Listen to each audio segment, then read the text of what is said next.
Ma mère a exclu ma fille de la fête des mères, la jugeant mal élevée. Pendant qu'elle pleurait, j'ai annulé la carte bancaire qui payait leur restaurant.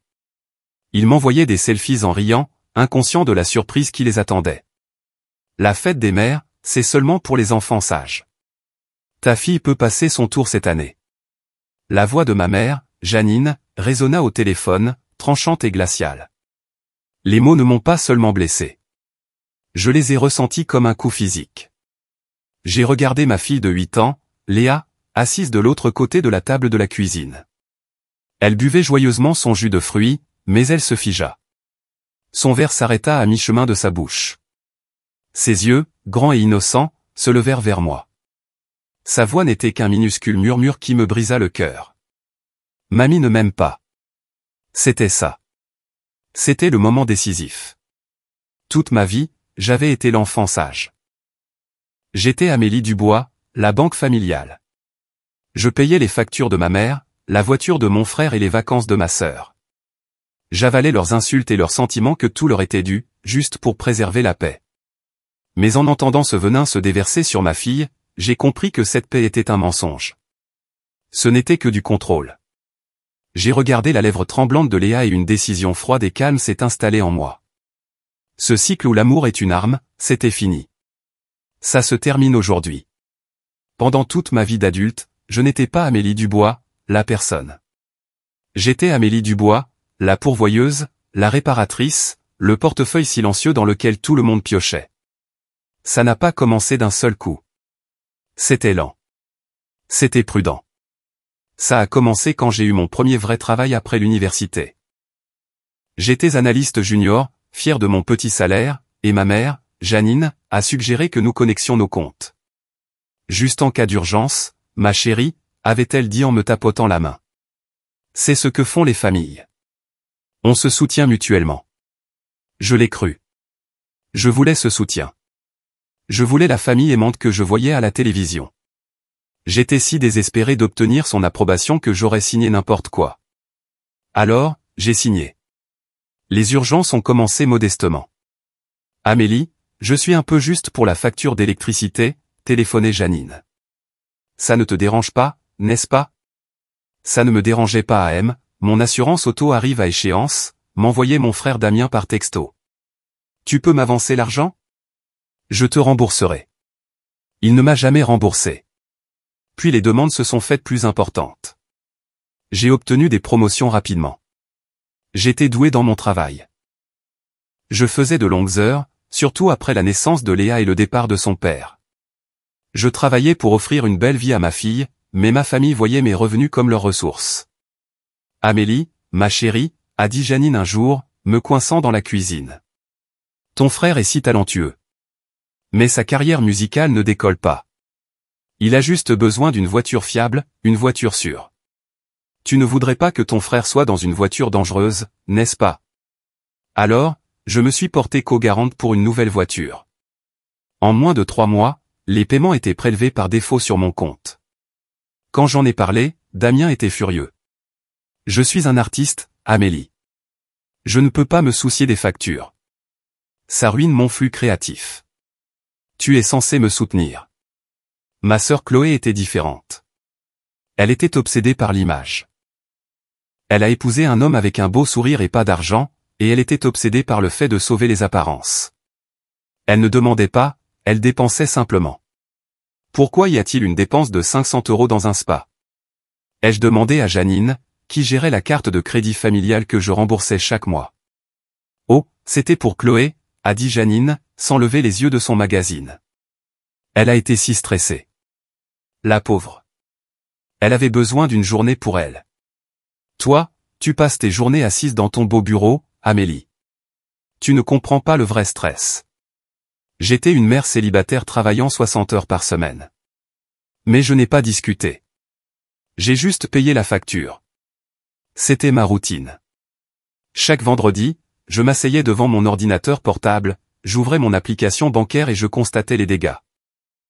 Les courses de Janine, l'essence et les notes de restaurant de Damien, les achats en ligne de Chloé, des milliers d'euros. Chaque mois. Je me disais que je préservais la paix. Mais la paix n'était qu'un mot pour mon silence. La paix signifiait que je n'avais jamais le droit d'avoir un problème.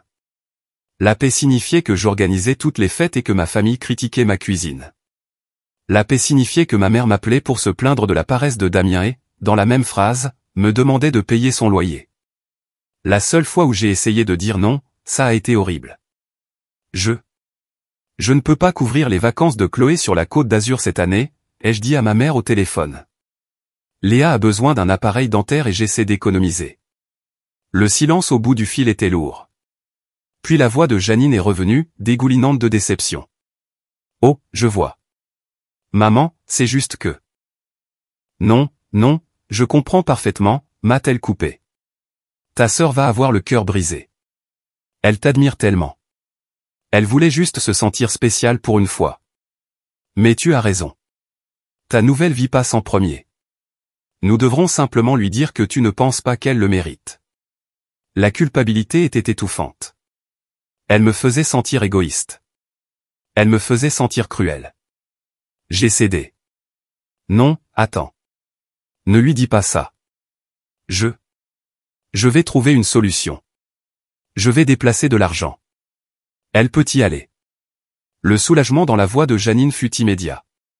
Oh, merveilleux, ma chérie. Je savais que tu ferais ce qu'il fallait. Tu es le pilier de cette famille. Nous nous effondrerions sans toi. J'ai raccroché et j'ai pleuré. Je venais de faire passer les vacances de ma sœur de 30 ans avant les dents de ma fille. C'était le système. Ils étaient la famille. J'étais la banque. Léa et moi étions la succursale, n'existant que pour servir le siège social. Ils exigeaient mon argent, mais ils n'exigeaient jamais mon temps. Ils ne demandaient jamais comment Léa se débrouillait à l'école. Ils ne sont jamais venus à son récital de ballet. Ils ont oublié son anniversaire l'année dernière, mais ils n'ont jamais oublié quand une facture était due. La paix que j'achetais était à sens unique. Cela signifiait qu'ils étaient en paix et que j'étais en morceaux.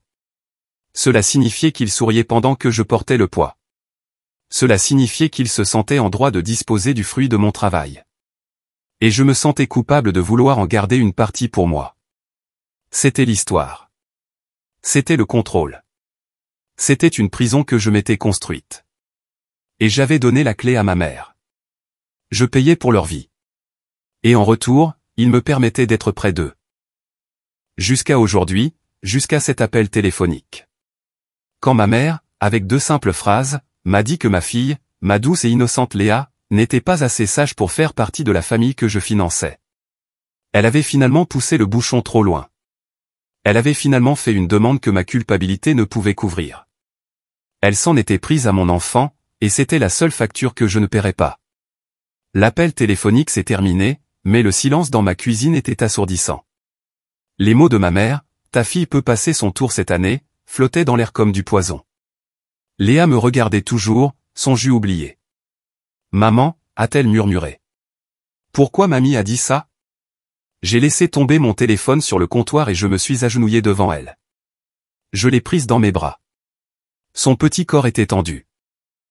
Je sentais qu'elle essayait d'être courageuse, d'essayer de comprendre ce qu'elle avait fait de mal. « Tu n'as rien fait de mal, » ai-je dit, ma voix tremblante. « Tu n'as absolument rien fait de mal, ma chérie. Tu m'entends ? Mamie est. Elle passe une mauvaise journée. » Ces mots n'étaient pas vrais. Mais elle a dit qu'elle ne voulait pas de moi. Sa voix s'est brisée et les larmes sont finalement venues. Elle a enfoui son visage dans mon épaule et un son est sorti d'elle. Un sanglot profond et blessé qui m'a transpercé. Ce n'était pas un caprice. Ce n'était pas un enfant qui pleurnichait. C'était le son du cœur d'une petite fille qui se brisait. Une rage noire et froide a rempli ma poitrine. C'était différent du ressentiment fatigué que je ressentais habituellement. C'était une colère nouvelle, vive et puissante. Mon corps entier s'est immobilisé. Je tenais Léa, la berçant, lui murmurant qu'elle était parfaite, qu'elle était aimée, que je l'aimais. J'étais sa mère. J'étais censé la protéger. Et pendant des années, j'avais échoué. J'avais protégé mes bourreaux à la place. J'avais protégé les gens qui, maintes et maintes fois, m'avaient montré que je n'avais de la valeur que lorsque je payais. J'avais invité les vipères dans ma maison, et j'étais choqué qu'elles aient finalement mordu mon enfant. Après 10 minutes, les sanglots de Léa se sont calmés. Elle était épuisée. Et si on regardait ton dessin animé préféré? Ai-je dit en essuyant son visage. Et on pourrait faire des crêpes pour le petit déjeuner, avec des pépites de chocolat. Elle a hoché la tête, ses yeux rouges et gonflés. D'accord, maman. Je l'ai installé sur le canapé avec la télécommande et une couverture. Je lui ai embrassé la tête. Je reviens tout de suite. Je suis retourné dans la cuisine, les poings serrés. Mon téléphone était sur le comptoir, là où je l'avais laissé tomber. Il vibrait. Une notification. C'était d'Instagram. Ma sœur Chloé. J'ai ouvert l'application et c'était là. Un nouveau post, une vidéo. Ma mère Janine tenait une coupe de champagne. Ma sœur Chloé était à côté d'elle, envoyant un baiser à la caméra. Mon frère Damien était à l'arrière-plan, se goinfrant d'une viennoiserie.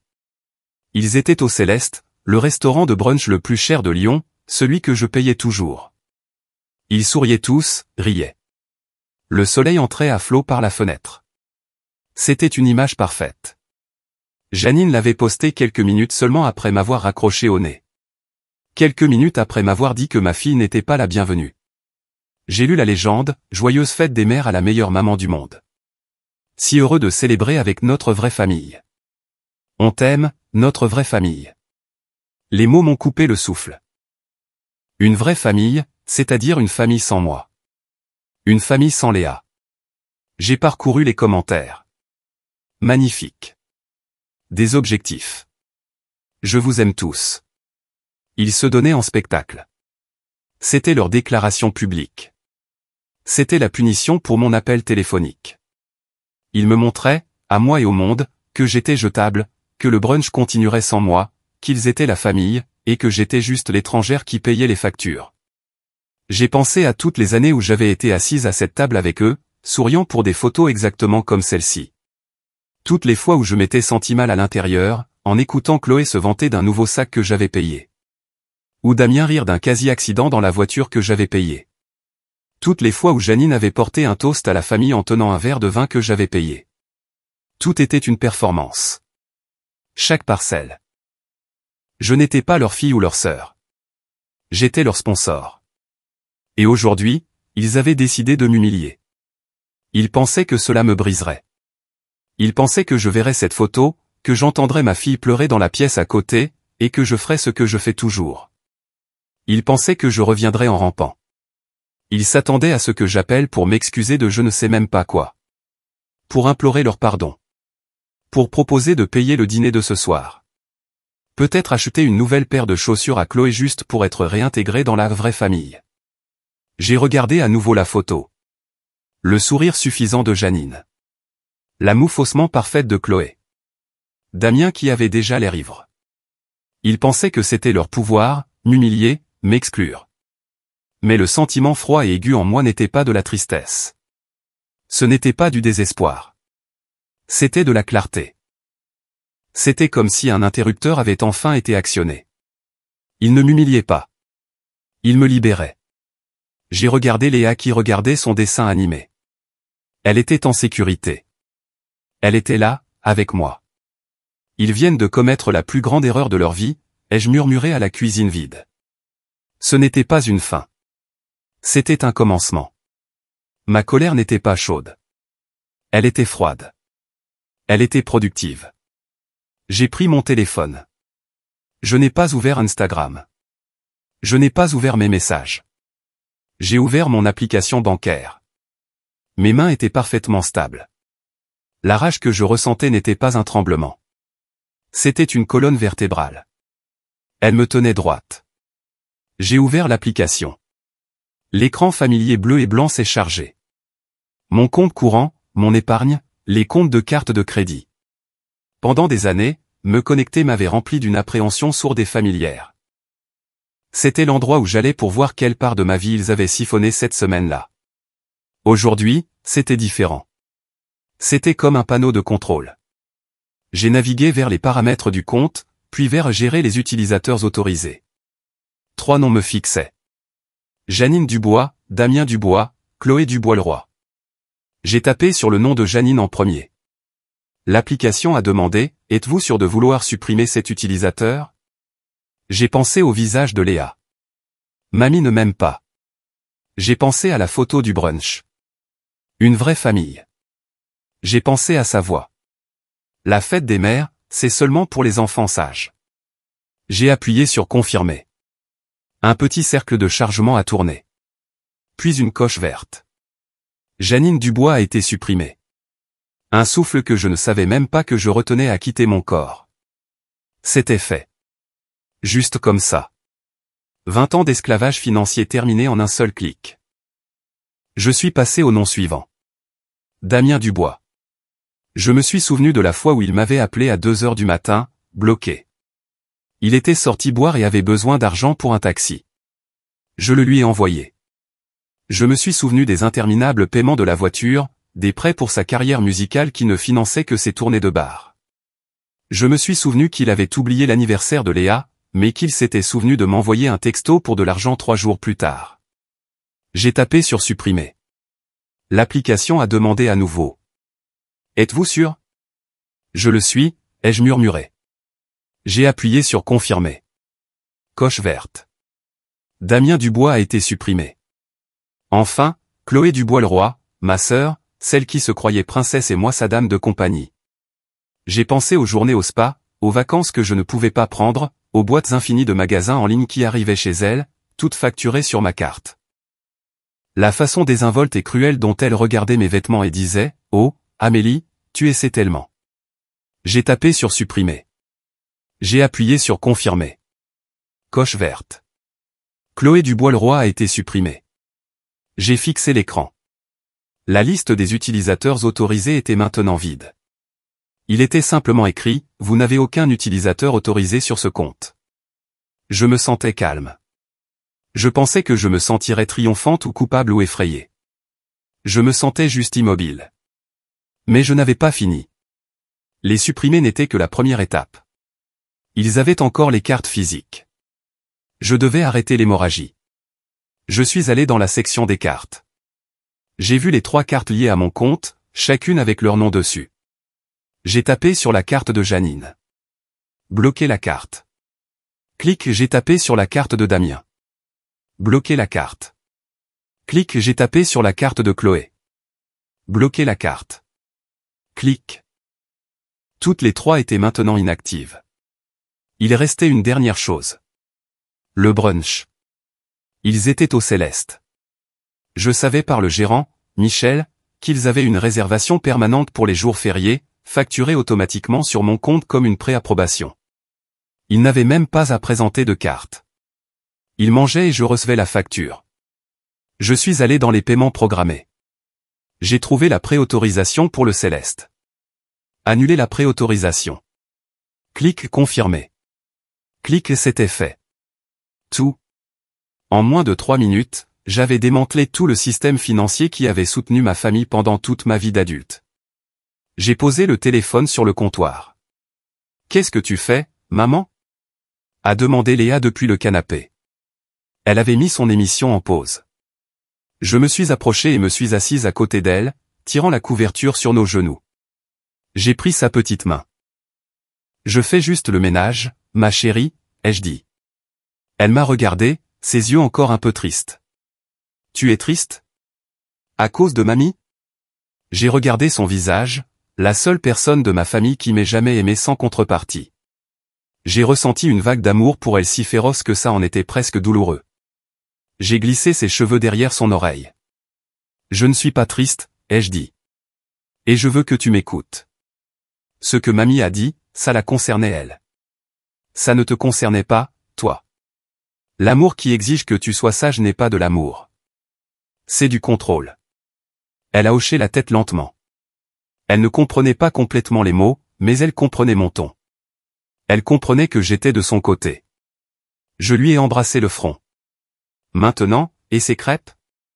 Alors que je me levais pour aller à la cuisine, mon téléphone, silencieux sur le comptoir, s'est allumé. Un texto de Chloé. Ma carte vient d'être refusée au salon. Règle ça. J'ai souri. Un vrai sourire. Je n'ai pas touché au téléphone. 1 minute plus tard, un autre texto. Damien. Amélie. C'est quoi ce bordel? Ma carte d'essence ne marche pas. Encore Chloé. Amélie, je suis sérieuse. Je suis coincé ici et c'est embarrassant. Quel que soit le problème, règle-le maintenant. Puis la discussion de groupe de la famille Dubois, celle que je lisais habituellement avec un nœud à l'estomac, a explosé. Chloé, Amélie, réponds-moi. Damien, t'as encore oublié de payer la facture? Chloé, elle nous ignore probablement. Typique. J'ai regardé les bulles apparaître les unes après les autres. Refusé. Refusé. Refusé. Le son de leur panique était silencieux, mais je pouvais le sentir. La machine s'était arrêtée. La banque était fermée. J'ai laissé le téléphone sur le comptoir. Je suis allé au placard, j'ai sorti la préparation pour crêpes et j'ai commencé à chanter une petite chanson pour Léa. La tempête se levait, mais pour la première fois de ma vie, j'étais en sécurité, au chaud, et la porte était verrouillée. Je mesurais la préparation pour crêpes quand le téléphone a de nouveau sonné. Cette fois, ce n'était pas un texto. C'était un appel de Janine. Le mot « maman » a clignoté sur l'écran. Je l'ai regardé. Je l'ai laissé sonner, sonner, sonner, sonner. C'est tombé sur la messagerie vocale. J'ai commencé à mélanger la pâte. Du lait, un œuf. Il a sonné à nouveau. Maman. Je l'ai laissé sonner. Messagerie vocale. Léa me regardait. Tu ne réponds pas à mamie? Non, ma chérie, ai-je dit calmement. Je te prépare ton petit déjeuner. Tu es plus importante. Un texto de Janine a clignoté. Amélie Marie Dubois. Tu m'appelles à l'instant. Ce n'est pas une demande. J'ai ri. Un son court et sec. J'ai retourné le téléphone, face contre le granit. Je ne laisserai pas leur panique gâcher cette matinée. Je ne les laisserai pas m'atteindre. J'ai versé la première crêpe sur la plaque chaude. Elle a grésillé. Son odeur, douce et chaude, a rempli la cuisine. C'était la première fois depuis si longtemps que ma maison me semblait être mon foyer. Puis le téléphone a sonné à nouveau. Cette fois, c'était un numéro inconnu. Indicatif régional. Mon estomac s'est noué. C'était celui-là. J'ai pris une grande inspiration. J'ai décroché le téléphone. J'ai appuyé sur accepter et je l'ai mis sur haut-parleur, en gardant le volume bas. Bonjour, mademoiselle Amélie Dubois. La voix d'un homme. Professionnel, calme, un peu mal à l'aise. C'est elle-même, ai-je dit. J'ai retourné la crêpe. Elle était d'un brun doré parfait. Mademoiselle Dubois, c'est Michel Durand, le gérant du Céleste. J'ai votre mère, Janine, et son groupe ici. Nous avons un petit problème avec la carte enregistrée. Il semblait si poli, si embarrassé pour moi. Il pensait que c'était un accident. Il essayait de me sauver de l'humiliation. Bonjour, Michel, ai-je dit, ma voix égale et claire. Merci de m'appeler. Je suis désolé que vous ayez été mis au milieu de tout ça. Il y eut une pause. Oh, dit-il. Donc, vous êtes au courant de la situation? Oui, ai-je dit. Je le suis. Je pouvais entendre le cliquetis des couverts en arrière-plan. Je pouvais entendre le murmure des autres clients du restaurant. Je vois, dit lentement Michel. Eh bien, votre mère, elle a dit que vous étiez juste en retard. Elle a dit que vous seriez là pour régler la note. Le mensonge, la performance. Bien sûr, elle n'admettrait jamais en public que son pouvoir avait disparu. Elle ferait de moi la méchante, celle qui était en retard, celle qui avait fait une erreur. J'ai pris une grande inspiration. C'était le moment, la coupure finale. Non, Michel, ai-je dit, et ma voix était comme de l'acier, calme, forte et nette. Je ne les rejoindrai pas. Et ils ne sont plus des utilisateurs autorisés sur mon compte, ai-je ajouté. Ma mère, Janine Dubois, réglera sa propre facture aujourd'hui. Le silence au bout du fil était si complet que j'ai cru qu'il avait raccroché. Je pouvais l'imaginer parfaitement. Michel, debout près du poste d'accueil, le téléphone à l'oreille, regardant la table 7. Janine tenant son champagne, riant trop fort. Chloé prenant un autre selfie. Damien faisant signe à un serveur pour avoir plus à manger. Tous jouant leur rôle. tous attendant que j'arrive en courant, portefeuille à la main, pour payer leur performance. Michel, ai-je dit. Oui, dit-il. Sa voix avait changé. Le malaise avait disparu. Il était remplacé par une compréhension froide et tranquille. Je vois. Je comprends tout à fait, mademoiselle Dubois. Je m'excuse encore pour le dérangement pour vous et votre personnel, ai-je dit. Ce n'est aucun dérangement, madame, a-t-il répondu. Son ton était ferme. Je vais m'en occuper. Il ne voulait pas dire qu'il paierait la facture. Il voulait dire qu'il gérerait la situation. C'était un allié. Il comprenait. Merci, Michel. Passez une bonne journée. Vous aussi, mademoiselle Dubois. J'ai raccroché. J'ai reposé le téléphone, face contre table. J'ai mis la crêpe dans une assiette et l'ai posée devant Léa, en l'arrosant de sirop. Voilà, mon amour. Merci, maman, dit-elle, les yeux brillants. L'appel avec mamie s'effaçait déjà de son esprit, remplacé par la joie simple et immédiate des crêpes. Je me suis permis d'imaginer la scène au restaurant. Michel Durand, un professionnel consommé, s'approchant de leur table, le murmure poli et silencieux. Madame Dubois, je crains que la carte enregistrée n'ait été refusée. Quoi? C'est impossible. Repassez-la. Nous l'avons fait, madame. J'ai également parlé avec mademoiselle Dubois. Elle a confirmé que vous réglerez la note vous-même aujourd'hui. Je pouvais voir le visage de Janine, le sourire se figeant, le masque poli se fissurant, la couleur s'effaçant, remplacée par une rage pâle et froide. Je pouvais voir les yeux de Chloé s'écarquiller d'une horreur sincère. L'humiliation publique, son pire cauchemar. Je pouvais voir Damien, figé avec un morceau de viennoiserie à mi-chemin de sa bouche. Qui paierait? Janine n'avait pas ce genre d'argent. Chloé non plus. Damien certainement pas. Ils étaient piégés. Ils étaient exposés. Mon téléphone a commencé à vibrer sur le comptoir. Il ne sonnait pas seulement. Il vibrait si fort qu'il dérapait sur le granit. Janine. Janine. Chloé. Damien. Janine. C'était une symphonie frénétique et désespérée de leur panique. Je ne l'ai pas regardé. Je me suis assise en face de ma fille. Je me suis versé une tasse de café. Le téléphone vibrait et vibrait. Un insecte piégé et en colère sur le comptoir. J'ai pris une gorgée de mon café. C'était la meilleure tasse de café que j'avais jamais bu de ma vie. J'étais libre. Mon téléphone ne vibrait plus seulement. Il avait une crise d'épilepsie sur le comptoir, vibrant avec une énergie désespérée et hystérique qui était l'exact opposé du calme dans ma cuisine. Léa mangeait sa crêpe, fredonnant devant son dessin animé. Le téléphone a sonné à nouveau. C'était Janine. J'avais laissé ses appels aller sur la messagerie vocale.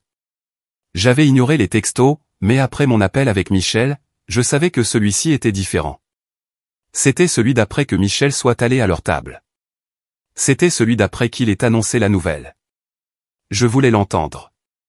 J'avais besoin d'entendre le son du privilège qui se heurtait enfin à un mur. J'ai pris le téléphone. J'ai appuyé sur accepter. Je l'ai mis sur haut-parleur, en gardant le volume bas. Bonjour, maman. Pendant une seconde, il n'y eut qu'un silence fort et choqué. Elle était stupéfaite que j'ai répondu. Je pouvais entendre le bruit de fond du restaurant, le cliquetis des fourchettes, une musique lointaine, et un nouveau son. Ma sœur Chloé pleurant audiblement en arrière-plan. Amélie. La voix de Janine était aiguë, une fausse douceur tremblante que je ne connaissais que trop bien. C'était sa voix. Tu as fait une terrible erreur, mais je vais être la gentille et te laisser arranger ça. Ma chérie, Dieu merci, a-t-elle soufflé. Il y a un problème terrible avec ta carte. Michel est là. Il dit qu'elle est refusée. Tu dois régler ça. Tu nous mets dans l'embarras, ma chérie. Tu nous mets dans l'embarras. Pas nous sommes embarrassés. Pas qu'est-ce qui se passe. Le blâme était immédiat. C'était ma faute. J'ai pris une lente inspiration. J'ai regardé Léa. Elle était en sécurité. Il n'y a aucun problème avec ma carte, maman, ai-je dit. Ma voix était calme, mais elle a percé le haut-parleur. La fausse douceur dans la voix de Janine a vacillé. Quoi? Ne sois pas idiote. Appelle juste la banque. Il doit y avoir une alerte à la fraude. Règle ça, Amélie. Les gens commencent à nous regarder. J'ai répété. Il n'y a aucun problème avec ma carte. Je ne paie juste pas pour votre brunch. Le silence qui a suivi était lourd et froid. Je pouvais imaginer son visage. Le sourire poli figé, les yeux se plissant. Qu'est-ce que tu viens de me dire? A-t-elle chuchoté. La douceur avait disparu. J'ai dit, je ne paie pas, ai-je dit un peu plus fort. Toi, Damien et Chloé n'êtes plus des utilisateurs autorisés sur mes comptes. Comment oses-tu? A-t-elle sifflé. Le mot était un couteau. Tu vas réactiver cette carte à l'instant. Ta sœur pleure. Tu gâches la fête des mères. Tu l'as déjà fait, ai-je dit. Ma voix était si calme qu'elle m'a surprise. Tu l'as fait il y a environ 1 heure. Tu l'as fait quand tu m'as dit que ma fille n'était pas la bienvenue. Oh, pour l'amour du ciel, a-t-elle crié. Et maintenant, toute prétention avait disparu. C'était la vraie Janine. Celle que j'avais passé ma vie à essayer d'éviter. Tu vas me le reprocher. C'était une simple remarque. Elle doit t'apprendre. Tu es trop tendre avec elle. Ce n'était pas une remarque, ai-je dit. C'était un choix. Et maintenant, je fais le mien. Je pouvais entendre Chloé se lamenter en arrière-plan. Fais-la arranger ça, maman. Fais-la arranger ça. Je ne peux pas. Je ne peux pas. Ils nous regardent tous. Tu entends ça, Amélie? A crié Janine dans le téléphone. Tu entends ce que tu fais à ta sœur, à cette famille, après tout ce que nous avons fait pour toi, après que je t'ai élevé. Que as-tu fait pour moi, maman? Ai-je demandé. C'était une vraie question. À part m'apprendre que ton amour a un prix.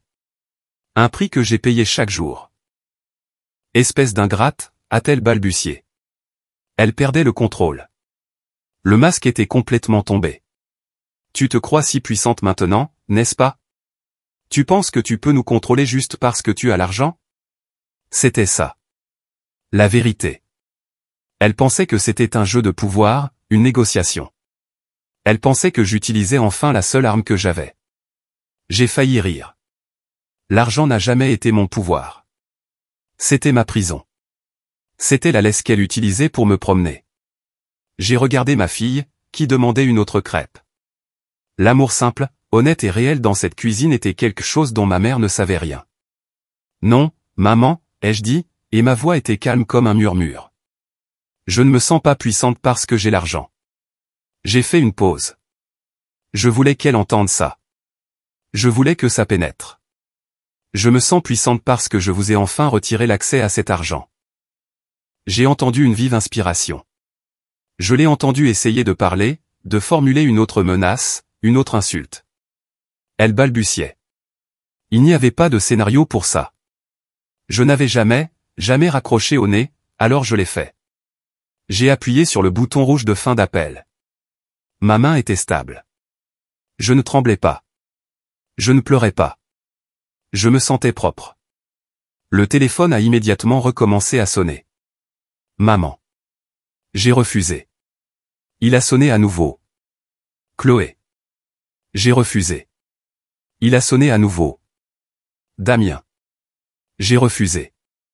J'ai coupé la sonnerie. J'ai retourné le téléphone, face contre table. J'ai fini de faire les crêpes. Nous avons mangé à la petite table de la cuisine. Nous avons parlé de l'école, de ses dessins et du film que nous regarderions plus tard. C'était le petit déjeuner le plus normal et paisible que j'ai jamais eu. Après avoir fini, j'ai fait la vaisselle. J'ai regardé le téléphone, maintenant sombre et silencieux sur le comptoir. Je savais qu'ils étaient toujours là. Ils étaient piégés. Ils n'avaient pas d'argent. Ils n'avaient pas de stratégie de sortie. Ils étaient assis dans un restaurant chic, humiliés, avec une facture qu'ils ne pouvaient pas payer. J'ai pensé à les laisser là. C'est ce qu'ils méritaient. Mais je savais que je ne pouvais pas. Pas pour eux. Pour moi. Ce n'était pas une négociation. C'était une amputation. Et un bon chirurgien vérifie la plaie. Je n'allais pas fuir. Je n'allais pas me cacher.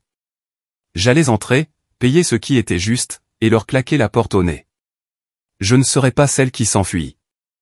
J'ai dit à Léa que je devais faire une course rapide. Je serai de retour dans 30 minutes. Je lui ai mis son film préféré, j'ai verrouillé la porte derrière moi et je suis monté dans ma voiture. Je n'allais pas les sauver. J'allais en finir avec eux. Le trajet jusqu'au Céleste a duré 15 minutes. 15 minutes pendant lesquelles la vieille Amélie hurlait dans ma tête, règle ça. Réactive la carte pour 1 heure. Tu pourras gérer ça plus tard. Ne fais pas de scène. Ne fais pas en sorte qu'il te déteste. Cette voix avait dirigé ma vie. Cette voix m'avait coûté ma paix, mon respect de moi-même, et avait presque coûté le cœur de ma fille. Je lui ai dit de se taire. La nouvelle Amélie, celle qui était née il y a 1 heure, conduisait. Elle était calme. Ses mains étaient stables sur le volant. Ce n'était pas une mission de sauvetage. C'était une transaction commerciale. Je fermais un mauvais compte. Je me suis garé au service de voituriers. Je les ai vus à travers la grande baille vitrée avant même de sortir de la voiture. C'était une scène publique. Ma famille était toujours à sa table, mais ce n'étaient pas les brunchers glamour et heureux du post Instagram de Chloé. Ils étaient en piteux état. Janine était debout, son visage d'un rouge pâle et marbré. Elle gesticulait sauvagement vers Michel, le gérant, qui se tenait à quelques mètres de là, les bras croisés, l'air professionnel et impassible. Chloé était assise, le visage dans ses mains, ses épaules secouées par ce qui ressemblait à de très les sanglots. Damien se contentait de regarder fixement. Il était affalé sur sa chaise, un morceau de viennoiserie à moitié mangé dans son assiette, ressemblant à un enfant perdu. Les autres clients les regardaient ouvertement. Le restaurant tout entier était tendu. La performance de la vraie famille était terminée. J'ai tendu mes clés au voiturier. J'ai marché vers la porte. Je l'ai poussée. La petite cloche a tinté. Le restaurant est devenu silencieux. Toutes les têtes se sont tournées. La tête de Janine s'est brusquement tournée vers moi. Le regard le plus bizarre a traversé son visage. Ce n'était pas du soulagement. Ce n'était pas de la gratitude. C'était un regard de triomphe furieux. Elle pensait que j'avais cédé. Elle pensait que j'étais venu implorer son pardon, pour arranger les choses, pour payer la note et restaurer son pouvoir. Elle a fait un pas vers moi. Enfin, a-t-elle sifflé, sa voix basse et tremblante de rage. Elle a tendu la main et a attrapé mon poignet, ses doigts s'enfonçant dans ma peau. « Arrête ça », a-t-elle murmuré en tirant sur mon bras. « Arrête ça tout de suite. Va voir Michel et débloque la carte. Tu m'as assez embarrassé comme ça. » J'ai baissé les yeux sur sa main sur mon poignet, ses ongles. J'avais payé pour cette manucure. J'ai levé les yeux vers son visage, tordu par un sentiment de droit si profond qu'elle ne voyait même pas à quel point c'était laid. Je ne me suis pas dégagé. J'ai simplement attendu. J'ai rencontré son regard. On ne garde pas des privilèges, ai-je dit, ma voix aussi froide et claire que de l'eau, après avoir jeté les gens. Lentement, délibérément, j'ai décroché ses doigts de mon bras. Je l'ai laissé là. Je suis passé devant elle. Je suis passé devant les sanglots de Chloé. Je suis passé devant Damien, qui ne voulait même pas me regarder. J'ai marché droit vers Michel Durand. Il m'a regardé, son expression neutre, mais ses yeux étaient pleins de respect. Michel, ai-je dit, ma voix polie et forte. Je suis ici pour régler la note, mais je ne paie pas pour tout. S'il vous plaît, donnez-moi une facture détaillée. Bien sûr, mademoiselle Dubois, a-t-il dit. Il l'avait prête. Il m'a tendu le long ticket. Je l'ai parcouru. C'était choquant. 3 bouteilles de leur champagne le plus cher, 4 mimosas, plusieurs entrées, les plats principaux. Le total s'élevait à bien plus de 1 000 €. Je l'ai regardé, puis j'ai regardé Michel. Ils ont commandé la première bouteille de champagne après que j'ai parlé à ma mère au téléphone, ai-je dit. Après qu'elle m'ait dit que ma fille n'était pas la bienvenue ici. Je ne paie pas pour leur fête. Je paierai pour la nourriture qu'ils ont réellement mangée et le café qu'ils ont bu. Rien d'autre. Amélie, a crié Janine. Elle vibrait de rage. Tu paieras chaque centime. Je suis ta mère. Tu me le dois. Je ne te dois rien, ai-je dit, sans la regarder. Je parlais toujours à Michel. J'ai sorti ma carte de débit personnelle, celle à laquelle il n'avait jamais eu accès. Je paierai pour l'omelette, les viennoiseries, les œufs bénédicts et le café. C'est tout. J'ai calculé le montant. Ça fait 94 €. Michel a hoché la tête. Je peux faire ça, a-t-il dit. C'est scandaleux, s'est soudainement lamentée Chloé, relevant la tête. Son mascara coulait sur son visage. Tu nous détruis. Tu nous fais passer pour des pauvres. Vous êtes pauvres, ai-je dit, me tournant enfin pour les regarder. Vous avez juste vécu avec mon argent pendant si longtemps que vous l'avez oublié. J'ai tendu ma carte à Michel. Il l'a passée. Il m'a tendu le reçu à signer. J'ai signé mon nom. Merci, Michel, ai-je dit. Je suis désolé qu'il vous ait fait ça. Tout est réglé, mademoiselle Dubois, a-t-il dit. Je me suis tourné vers ma famille. Il semblait stupéfait. Brisé. Janine a regardé la facture restante sur la table. La facture pour tout le champagne. La facture pour leur luxe. La facture pour leur cruauté. Quoi? Qu'est-ce qu'on est censé faire avec ça? A chuchoté Janine, sa voix enfin vraiment pleine de peur. Je ne sais pas, ai-je dit. Vous devrez vous en occuper. Pour la première fois de leur vie, ils étaient confrontés au coup littéral et réel de leur propre comportement. Et il n'y avait plus personne pour les tirer d'affaire. Je me suis retourné. J'ai quitté le restaurant. La petite cloche a tinté derrière moi. Je n'ai pas regardé en arrière. Je suis monté dans ma voiture et je suis rentré chez moi, auprès de ma fille. Je suis rentré chez moi et la paix des lieux m'a envahi. Le chaos du restaurant semblait venir d'une autre planète. La télévision jouait doucement. J'ai entendu le bruit d'un crayon de couleur glissant sur du papier. Je suis entré dans la cuisine. Léa était à table, concentrée sur son livre de coloriage, la langue tirée sur le côté de sa bouche en signe de concentration. « Salut, maman », dit-elle sans lever les yeux. « C'était une course rapide ?»« Oui, ma chérie », ai-je dit. Je lui ai embrassé le sommet de la tête. C'était très rapide. Je me suis assise à table en face d'elle. Je l'ai regardée colorier. Elle dessinait un jardin.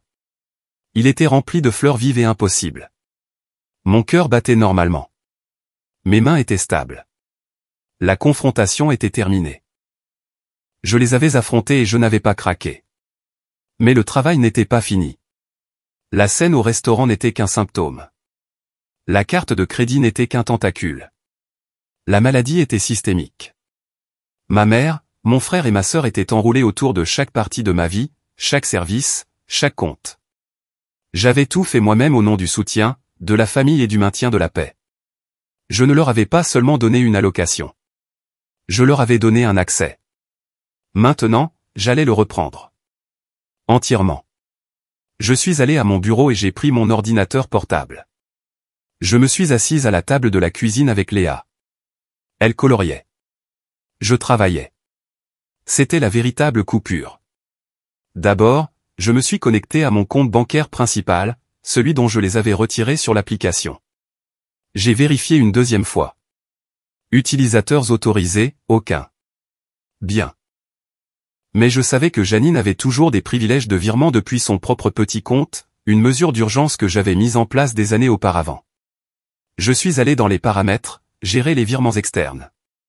Janine Dubois, Damien Dubois. J'ai cliqué sur supprimer. J'ai cliqué sur supprimer. Traitement terminé. Ensuite, le forfait téléphonique. Je me suis connecté au site de mon opérateur. J'étais la titulaire principale du compte pour 4 lignes. La mienne, celle de Janine, celle de Damien, et celle de Chloé. Ils étaient sur mon forfait familial depuis une décennie. Ils avaient les téléphones les plus récents. Moi, bien sûr, j'avais un modèle vieux de 3 ans. J'ai cliqué sur gérer les lignes. J'ai trouvé l'option transfert de responsabilité. J'ai commencé le processus. Ligne 2, Janine, transférer la responsabilité. Ligne 3, Damien, transférer la responsabilité. Ligne 4, Chloé, transférer la responsabilité. Le système m'a informé qu'ils recevraient chacun un message texte. Ils auraient 30 jours pour créer leur propre compte et accepter la responsabilité de leur numéro de téléphone. S'ils ne faisaient rien, leur ligne serait déconnectée. J'ai appuyé sur confirmer. Fait. Ensuite, la voiture. La voiture de Damien. Celle pour laquelle je m'étais porté co-garante.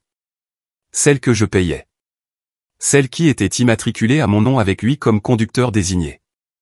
Je me suis connecté à mon compte d'assurance auto. Gérer les conducteurs.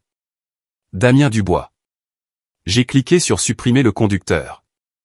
Le site m'a prévenu que cela prendrait 24 heures. Très bien. Puis j'ai ouvert un nouvel onglet. J'ai trouvé le numéro de mon prêt auto. Je les ai appelés. J'ai expliqué que je voulais vendre le véhicule. La banque, bien sûr, était heureuse de m'aider. Ils se fichaient de savoir qui le conduisait tant qu'ils recevaient leur argent. J'allais vendre la voiture. Damien pourrait prendre le bus. Fait. Ensuite, les abonnements. C'était moins important, mais c'était symbolique. Netflix, Prime Video, Disney+, Spotify. Tous étaient connectés chez eux, sur leur téléviseur, sur leur téléphone, tous facturés à mon nom. Je suis allé dans chaque compte, gérer les appareils, se déconnecter de tous les appareils, clic. Puis j'ai changé chaque mot de passe. Fait. Je me suis adossé. J'ai regardé la liste que j'avais faite. Banque, téléphone, voiture, abonnement. C'était tout? Non. J'ai pensé à mon travail, mon emploi. Ma mère était listée comme mon contact d'urgence. Je me suis connecté au portail RH de mon entreprise. Contact d'urgence, Janine Dubois. Je l'ai supprimé. J'ai mis le nom de ma voisine Sophie, une femme gentille qui avait gardé Léa pour moi une fois en cas de besoin. Fait. L'école de Léa. Je me suis connecté au portail des parents. Liste des personnes autorisées à venir la chercher, 1. Amélie Dubois, 2. Janine Dubois. J'ai fixé son nom. L'idée qu'elle vienne ici, à l'école de ma fille, me rendait malade. J'ai cliqué sur le bouton modifier. J'ai supprimé son nom. Fait. J'ai fermé l'ordinateur portable. C'était fini. Tout le système de soutien, le réseau d'accès que j'avais passé ma vie d'adulte à construire, avait disparu. Je l'avais démantelé en moins d'1 heure. Toutes ces années, ma famille avait fonctionné comme une hiérarchie. Janine était la reine. Chloé et Damien étaient le prince et la princesse. J'étais le trésor. J'étais l'ouvrière. Ils voyaient cela comme l'ordre naturel des choses. Ils voulaient une hiérarchie, ai-je murmuré pour moi-même, en regardant Léa colorier. Elle dessinait un grand soleil jaune dans le coin de la page. J'ai regardé mon ordinateur portable fermé. Maintenant, ils apprendront l'indépendance. J'ai senti un déclic silencieux dans ma poitrine. C'était le son du dernier verrou qui se mettait en place. La porte était fermée. J'étais en sécurité. Nous étions en sécurité. Léa a levé son dessin. Regarde, maman. C'est notre jardin. Il est magnifique, ma chérie, ai-je dit, et pour la première fois, je ne faisais pas semblant. C'était magnifique. J'ai dormi cette nuit-là. Je veux dire, j'ai vraiment dormi pour la première fois depuis ce qui me semblait être toute ma vie. Je ne me suis pas couché avec un nœud d'angoisse dans l'estomac. Je ne me suis pas réveillé à 3 heures du matin en m'inquiétant d'une facture de carte de crédit ou d'un texto passif-agressif. J'ai dormi d'un sommeil profond, sans rêve, lourd. Je me suis réveillé avec le soleil. Je me suis réveillé dans le silence. Je suis sorti du lit, j'ai mis ma robe de chambre et je suis allé à la cuisine pour faire du café. Ma maison ressemblait à un sanctuaire. J'avais laissé mon téléphone au bureau en train de charger. Je ne l'avais pas regardé depuis que j'avais terminé la coupure systémique. J'ai versé mon café. Je me suis assise à ma table de cuisine. J'ai écouté les oiseaux dehors. Ce n'est qu'après avoir terminé ma première tasse que je suis allé chercher le téléphone. J'étais prête. Je l'ai allumé. L'écran s'est illuminé et c'était comme une explosion numérique. Une mer de cercles rouges. 64 appels manqués. 122 nouveaux messages textes. 18 nouveaux messages vocaux. Ils provenaient de Janine, Chloé et Damien, mais aussi de mes tantes, de mes cousins, des amis de ma mère. La campagne de dénigrement avait commencé. J'ai pris une gorgée de café.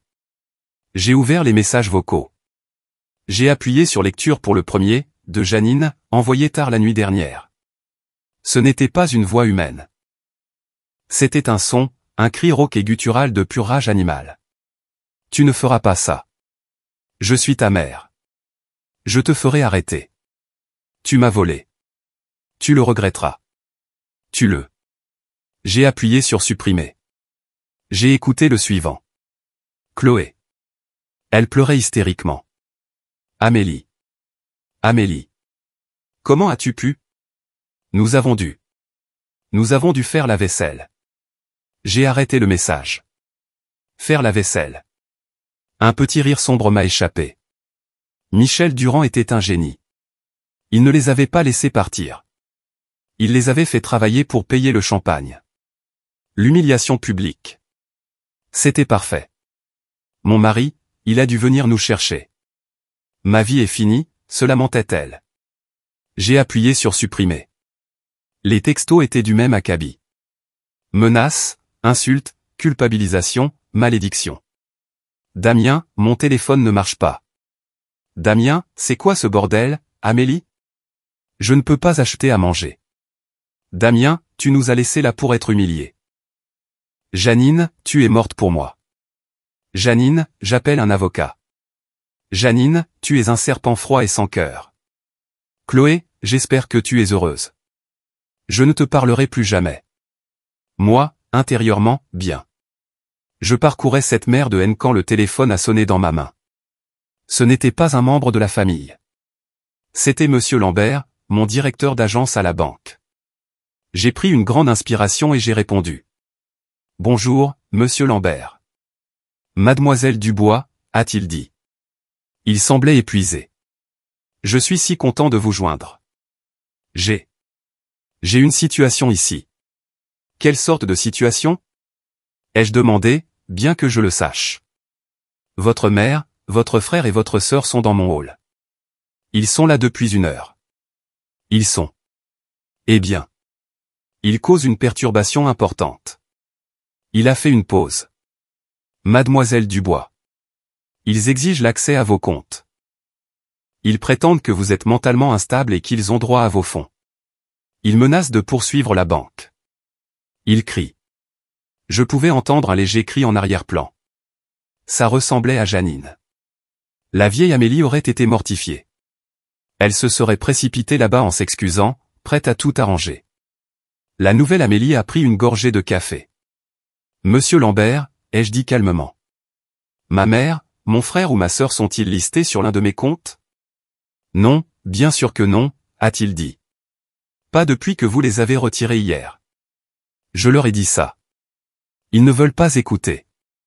Ils ne gèrent pas bien la situation. Je vois, ai-je dit. Eh bien, il n'y a pas d'erreur. Le retrait est permanent. Ils n'ont aucun accès à ma vie, à mes comptes ou à mes informations. S'ils vous menacent, je vous recommande d'appeler la sécurité. Ils ont dit qu'ils allaient appeler la police et déposer une plainte pour vol, a-t-il dit, la voix basse. Vol de quoi?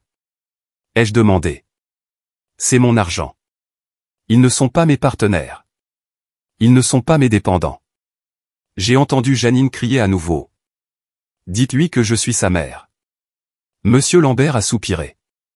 Mademoiselle Dubois. Je lui ai donné la phrase finale, celle qui le protégerait et mettrait fin à tout ça. Monsieur Lambert, veuillez les informer que s'ils ont d'autres différends, ils devraient dire à leur avocat de contacter mon conseiller juridique. Ne leur parlez plus. Veuillez appeler la sécurité et les faire expulser de la propriété. Il y eut un silence, puis un déclic. Je pense qu'il s'est redressé. Oui, Mademoiselle Dubois, a-t-il dit, sa voix pleine d'une nouvelle autorité. Je vais le faire tout de suite. Merci. Il a raccroché. J'ai posé le téléphone. L'effondrement n'était pas le mien. C'était le leur. Ils avaient construit toute leur vie sur un mensonge. Le mensonge que je paierais pour ça pour toujours. Le mensonge que j'étais leur propriété. L'effondrement était le son de leur monde factice heurtant le sol dur de la réalité. La campagne de dénigrement a continué pendant des jours. Un texto de ma tante, Amélie, Ta mère est dans tous ses états. Elle dit que tu lui as volé son argent. Une cousine a entendu dire que tu faisais une dépression. Si triste. Nous prions tous pour toi. Chloé a publié un long message vague sur Facebook sur la douleur d'être trahi par son propre sang et priant pour ceux qui se sont égarés dans la cupidité. Je les ai lus et je n'ai rien ressenti. L'ancienne moi aurait été frénétique. J'aurais appelé tout le monde. Ce n'est pas ce qui s'est passé. Elle ment. Laissez-moi vous expliquer. J'aurais été désespéré de gérer ma réputation. Mais j'ai réalisé que ma réputation auprès de ces gens n'était qu'une autre chaîne. Je n'avais pas besoin de me défendre devant un public qui s'était engagé à mal me comprendre. Ils pouvaient avoir leur histoire. J'avais ma liberté. Je n'ai pas répondu. Je ne me suis pas défendu. J'ai bloqué le numéro de Janine. J'ai bloqué le numéro de Damien. J'ai bloqué le numéro de Chloé. J'ai bloqué le numéro de ma tante. J'ai désactivé mes comptes de médias sociaux. J'ai coupé les cordes. Toutes.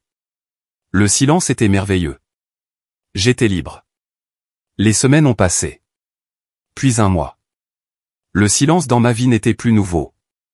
C'était normal. C'était une couverture douce et chaude. Mon téléphone, autrefois une source de crainte constante, n'était plus qu'un outil. Il contenait des photos de Léa. Il avait des applications pour une méditation que j'avais commencée. Il avait mon application bancaire. J'ai ouvert l'application bancaire. J'ai regardé mon compte courant. Les chiffres étaient élevés. Il augmentait. Mon salaire était le mien. Pour la première fois, je mettais de l'argent dans un fonds d'études pour Léa. Je constituais ma propre épargne. Je remboursais mon prêt immobilier, pas la carte de crédit de ma mère. Le poids de 3 autres adultes était enlevé de mes épaules, et je me sentais si légère que j'aurais pu voler. Ma vie est devenue petite de la meilleure façon qui soit. C'était juste moi et Léa. Nous cuisinions le dîner ensemble. Nous allions au parc. Nous lisions des livres. Il n'y avait pas d'appel frénétique le week-end. Il n'y avait pas de dîner de fête obligatoire à organiser et à payer. Il n'y avait pas de crainte. Un samedi matin, je me suis réveillé et le soleil brillait. « Qu'est-ce que tu veux faire aujourd'hui, ma chérie ?» ai-je demandé à Léa. « On peut aller au grand parc ?» a-t-elle demandé. « Celui avec les fontaines ?» Oui, ai-je dit. Allons-y. Nous avons conduit jusqu'au parc de la Tête d'Or. Nous sommes arrivés à 9h30 du matin. À l'entrée, il y avait un petit chariot vendant des glaces. Léa l'a regardé. « Je peux, ou c'est trop tôt ?» Sa question portait l'ombre de sa grand-mère. La voix qui disait que tout ce qui est amusant était de la gâterie, que chaque oui était irresponsable. J'ai souri. Il n'est jamais trop tôt pour une glace. J'ai acheté 2 grands cornets au chocolat. Nous avons traversé la roseraie en fleurs en mangeant une glace à 9h30 du matin juste parce que nous le pouvions. Nous avons trouvé un banc tranquille près d'un étang. Nous nous sommes assises et avons regardé les canards. Léa était heureuse. C'était une enfant différente. Elle n'était pas une petite souris anxieuse et silencieuse essayant d'être sage pour que mamie l'aime. Elle était juste une enfant. Elle riait. Son visage barbouillait de chocolat. Elle a appuyé sa tête contre mon bras. « Ils sont toujours en colère, maman ?» a-t-elle demandé, sa voix petite. Elle voulait dire Janine, Damien et Chloé. J'ai fait une pause. J'ai réfléchi à la façon de lui répondre. J'avais entendu des choses, non pas parce que j'avais demandé, mais parce que les nouvelles voyagent. J'ai entendu dire que Janine avait dû prendre un emploi à temps partiel comme caissière. J'ai entendu dire que Damien avait perdu la voiture et prenait le bus, se plaignant tout le temps. J'ai entendu dire que Chloé et son mari avaient de graves problèmes financiers et avaient dû déménager dans un petit appartement. Ils étaient furieux. Ils étaient malheureux. Ils étaient confus. Ils apprenaient de la manière la plus difficile que le monde ne leur devait pas de quoi vivre. Ils apprenaient que leurs actions avaient des conséquences. J'ai baissé les yeux sur Léa. J'ai essuyé une tache de chocolat sur son nez. Oui, je pense qu'ils sont probablement toujours en colère, ai-je dit honnêtement. Mais plus que ça, ils apprennent. Apprennent quoi? À prendre soin d'eux-mêmes, ai-je dit. Elle a hoché la tête, satisfaite de cette réponse. Elle a fini sa glace. J'ai regardé l'eau. Toute ma vie, j'avais confondu l'amour avec la dette. Je pensais que je devais payer pour leur affection. Je pensais que je devais sacrifier ma paix pour préserver la paix. J'ai regardé ma fille, détendue et en sécurité à côté de moi. Et j'ai su ce qu'était le véritable amour. Ce n'était pas une transaction. Ce n'était pas une performance. C'était ça. C'était calme. C'était sûr. C'était une glace le matin. C'était un foyer où elle n'avait pas besoin d'être sage pour être digne d'amour. La limite que j'ai fixée le jour de la fête des mères n'était pas un acte de haine. C'était l'acte d'amour le plus profond que j'ai jamais commis. Ce n'était pas un mur pour tenir les gens à l'écart. C'était une fondation. C'était la fondation pour une nouvelle vie. Une vie où l'amour ne me coûtait pas ma paix. J'avais mis fin au cycle. J'avais construit un foyer, ici même sur ce banc, dans lequel ma fille pouvait enfin se sentir en sécurité. « Allez, viens », ai-je dit en me levant. J'ai pris sa petite main collante dans la mienne. Allons voir la grande fontaine. Nous avons continué plus loin dans le jardin et je n'ai pas regardé en arrière.